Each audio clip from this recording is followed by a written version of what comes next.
Welcome back to the Senior Health Podcast, where East meets West to explore the small daily rituals that quietly shape our energy, memory, and health as we age.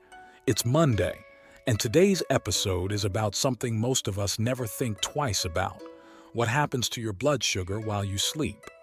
If you're over 60 and dealing with stubborn weight, low energy, or restless nights, the problem might not be what you're eating during the day.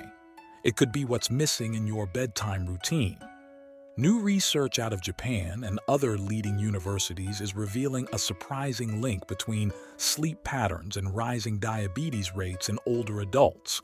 And what's most alarming is that the warning signs often show up at night, quietly, without symptoms.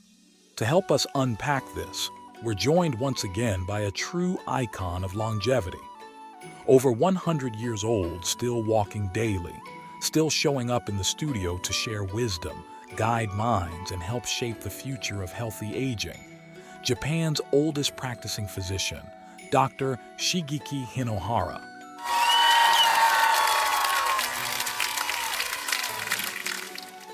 Doctor, it's an honor. Thank you, Dr. Grant. It's always a pleasure to be here. I've spent my life studying how small daily choices shape our long-term health, and sleep is one of the most overlooked. What happens during those quiet hours, especially after 60, has more impact than most people realize. And it's often the things we don't notice or think are harmless that cause the most trouble over time. Before we get into the details, Doctor, today you've brought us 5 nighttime habits, right? 5 things that people over 60 do without thinking that could quietly raise their risk of blood sugar issues and even diabetes over time. We'll go through them one by one, the common mistakes, the science behind them, and what to do instead. And I hear the last one is the most overlooked and maybe the most powerful. So stick with us to the end, because it might just be the one thing that changes how you sleep and how you age. So let's start at the top. What's one of those harmless habits you see all the time? The first mistake that puts people over 60 at risk without them even realizing it. The first one is surprisingly common, and it's skipping your evening meal or eating far too early. Many people stop eating around 5 or 6 p.m. thinking it's a healthy habit. But after 60, that long overnight fast can actually backfire, especially if your sleep isn't deep or consistent. Wait, so you're saying that not eating late, which so many people believe is better for digestion or weight control, could actually harm your blood sugar? Exactly. As we age, insulin sensitivity declines. That means your body isn't as efficient at handling blood sugar. When you go too long without food, especially overnight, your blood sugar can dip too low. In response, your body triggers a stress response, releasing cortisol to bring levels back up. That middle of the night spike can raise blood pressure, interrupt deep sleep, and gradually lead to insulin resistance. That's fascinating and honestly, counterintuitive. Because I know a lot of people feel like no food after 6 is a gold standard. But you're saying it's about balance, not rigidity? Precisely. I had one patient, a retired professor, who did everything by the book. Early dinners, no snacks, early bedtime. But she was waking up between 2 and 3 a.m. every night, restless and foggy the next morning. Her blood work showed signs of pre-diabetes. We introduced a small, balanced snack at night, a few nuts, a spoon of yogurt, or a piece of boiled egg. Within a week, her sleep improved. Within a month, her fasting glucose dropped. So the fix is simple: don't go to bed hungry. After 60, stability matters more than restriction. A gentle, nutrient-rich snack in the evening can support both sleep and metabolism.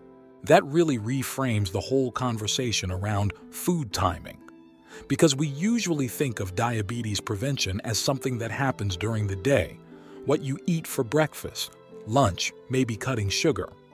But what you're saying is that nighttime and how you end the day might be just as important. So let's keep going. What's habit number 2? What else are people doing in those evening hours that could be quietly working against their blood sugar? Habit number 2 is one people almost never associate with blood sugar, but it plays a massive role, and that's inconsistent sleep timing. Going to bed at 9 one night, midnight the next. Waking early one day, sleeping in the next. These irregular patterns throw off your body's internal clock, your circadian rhythm, and that directly affects how your body processes glucose. Interesting. So even if someone's eating well, exercising, and getting enough sleep overall, just shifting their bedtime around could still increase their risk. Exactly. Think of your metabolism like a symphony. When your sleep timing is erratic, the instruments start playing out of sync. Your cortisol, melatonin, and insulin rhythms all misalign. That confusion makes your body less efficient at using insulin, even if your diet hasn't changed at all. That's something a lot of people overlook. We treat sleep like it's flexible, like as long as we catch up later, we're fine. And that's a dangerous myth. A 2024 study published in JAMA Network Open followed adults over 60 and found that those with the most irregular sleep patterns had a significantly higher risk of developing type 2 diabetes, even if they got the same total amount of sleep per week. It's not just how much you sleep, it's when. My advice? Pick a bedtime and stick to it, even on weekends. Create a gentle evening routine, wind down the same way each night, and aim to wake at a consistent time. You'll be amazed at how much steadier your energy and cravings feel during the day. It's amazing how something so small can have such a ripple effect. I'll be honest. I used to be guilty of this myself. On clinic days, I'd be in bed by 9:30, lights out, routine locked in. But on weekends, that could slip to 11:30, sometimes even midnight. And I'd always tell myself, it's fine, I'll catch up on rest tomorrow. But I started noticing something. On those late nights, even with 7 or 8 hours of sleep, I'd wake up groggier, hungrier, more likely to reach for carbs mid-morning, and I just chalked it up to stress. But what you're saying really connects the dots. It's not just about the hours, it's the rhythm, the regularity. So this isn't just about improving sleep quality, it's about metabolic stability, using sleep as a tool to support blood sugar, hunger signals, and long-term health. That's a shift in how we think about aging. All right, let's keep going. What's the third habit on your list? We've talked about late-night fasting and irregular sleep schedules. What's next on the list of hidden threats? Habit number 3 is one most people never suspect: going to bed mildly dehydrated. As we age, our sense of thirst dulls. Many older adults drink less in the evening to avoid nighttime bathroom trips. But when you go to sleep dehydrated, your blood becomes slightly thicker. That small change can impact blood flow, especially to the brain and heart. And it also affects how insulin moves through the body. That's surprising. I think a lot of people would assume drinking less at night is actually a good thing, just to avoid waking up. And that's the trap. Even mild dehydration has been shown to impair glucose metabolism, and over time it increases the risk of insulin resistance. Your kidneys, your liver, all the organs that help regulate blood sugar need hydration to function well. So what's the balance? We don't want to be running to the bathroom at 3 a.m., but we also don't want our systems running dry. Exactly. I'm not saying you should drink a gallon of water before bed. That would keep you up all night. But a small glass, maybe herbal tea or warm water, 60 to 90 minutes before sleep. That can support healthy circulation, help your body balance blood sugar more effectively, and improve overnight detoxification. One of my patients, a retired carpenter, had rising blood sugar despite a good diet. We traced it back to chronic low hydration. He never felt thirsty. Once we added small regular hydration through the day, and especially a warm mug of tea in the evening, his numbers began to shift. And he was sleeping better too. That's such a simple shift, but so powerful. And it makes sense. I've had patients tell me they don't want to drink after dinner because of bathroom interruptions. But they never consider what that quiet dehydration is doing to their body overnight. And honestly, I've felt that too. On nights where I skip my usual tea or forget to hydrate, I wake up groggier, sometimes with a bit of a headache. It never clicked that even mild dehydration could be interfering with blood sugar or circulation. All right, doctor, we've covered food timing, sleep rhythm, hydration. What's habit number 4? Habit number 4 is one that's been normalized by modern life, and that's screen exposure before bed. Watching television, scrolling on your phone, checking email, these habits don't just affect your sleep, they also disrupt key hormones that regulate blood sugar. Your body uses light as a signal. Blue light from screens, especially in the hour before sleep, suppresses melatonin production. But melatonin does more than help you fall asleep. It's involved in glucose regulation too. Disrupted melatonin rhythms have been linked to higher fasting glucose and greater risk of type 2 diabetes. In one study from Harvard Medical School, participants exposed to bright light before bed had significantly reduced insulin sensitivity the next morning, even after just one night. That's how quickly the body reacts. I always tell my patients, the light you allow in your eyes at night shapes your hormones by morning. After 60, the system becomes more fragile. The same late-night screen habits that once felt harmless can now leave your metabolism overstimulated and your sleep shallow. Instead, try this. 1 hour before bed, shut off bright screens, use dim lighting, read a physical book, listen to calming music. Let your body ease into its natural nighttime rhythm. Your blood sugar will thank you in the morning. That one really hits home. I think a lot of people, myself included, fall into that trap, thinking, I'm just relaxing with my phone, or I need to unwind with a show before bed. But when you break it down like that, how the light is literally disrupting our hormones, it changes the way you see those habits. And it makes me wonder how many people are waking up tired, groggy, or even craving sugar the next day, without realizing it started with their screen the night before. It's not just about willpower or breakfast choices. It's about what your body was told to do overnight.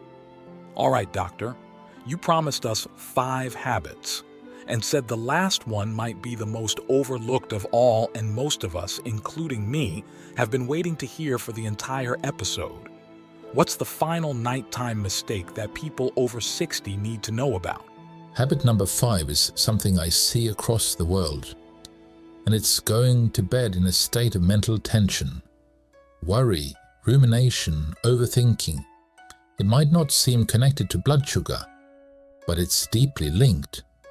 Chronic stress, even low-grade anxiety before bed, raises cortisol, and cortisol, as we've said, pushes blood sugar higher.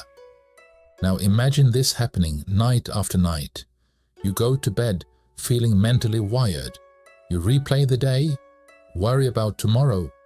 You fall asleep late or sleep lightly. Your cortisol stays elevated. Your blood sugar doesn't reset.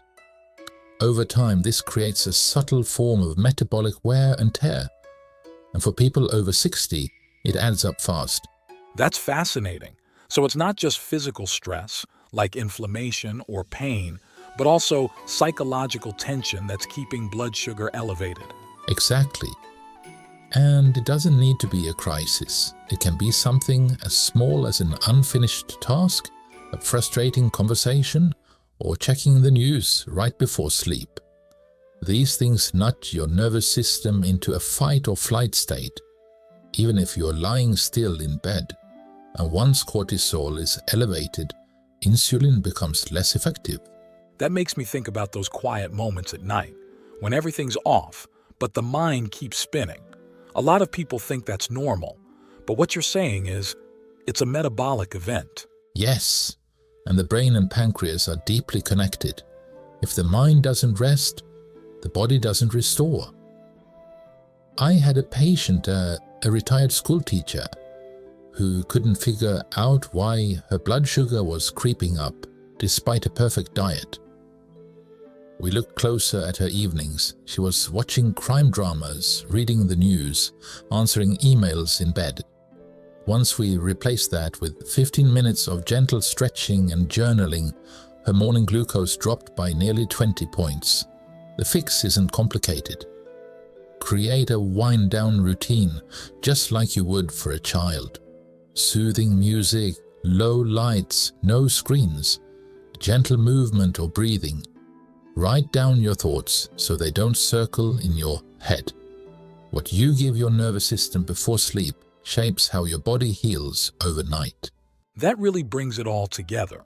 Across all 5 habits, it's clear. It's not just what you do, but how you signal to your body before sleep.